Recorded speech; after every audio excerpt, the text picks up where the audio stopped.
দেশের বিভিন্ন স্থানে সভা সমাবেশ ও মানববন্ধনের আরো খবর জানাচ্ছেন আবরার মাহি। ঢাকার ধামরাইয়ে উচ্ছেদ অভিযানে হামলার ঘটনার একদিন পরও আবারও মাঠে নামে প্রশাসন। দ্বিতীয় দিনের অভিযানে অপসারণ করা হয় শতাধিক অবৈধ স্থাপনা। লক্ষ্মীপুরে অস্বাস্থ্যকর পরিবেশে খাবার প্রস্তুত ও ব্যবসায়িক লাইসেন্সের মেয়াদ উত্তীর্ণ থাকার দায়ে 3টি হোটেল ও একটি মুদি দোকানকে জরিমানা করেছে ভ্রাম্যমাণ আদালত।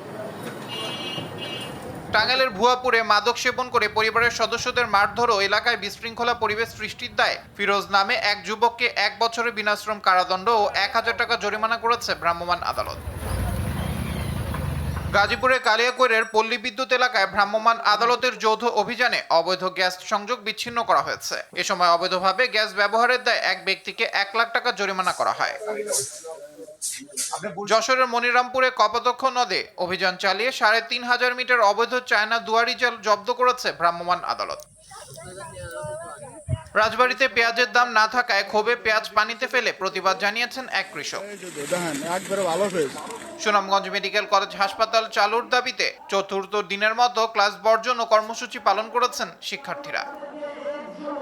জামালপুরে বকশীগঞ্জে প্রবাসীর পরিবারকে হয়রানি ও হত্যা চেষ্টার প্রতিবাদে মানববন্ধন করেছে ভুক্তভোগী পরিবার ও স্থানীয় এলাকাবাসী।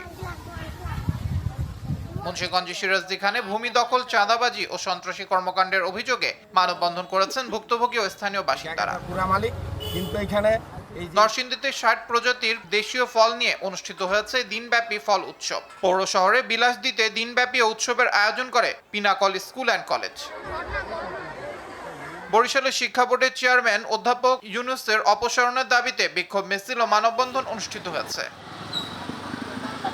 ইউট্যাব ও জিয়া পরিষদের উদ্যোগে বরিশাল বিশ্ববিদ্যালয়ের নবনিযুক্ত উপাচার্য অধ্যাপক ডক্টর মোহাম্মদ মামুনুর রশিদ এবং পটুয়াখালী বিজ্ঞান ও প্রযুক্তি বিশ্ববিদ্যালয়ের নবনিযুক্ত উপাচার্য অধ্যাপক ডক্টর এস.এম. হেমায়েত জাহানকে সংবর্ধনা দেওয়া হয়েছে।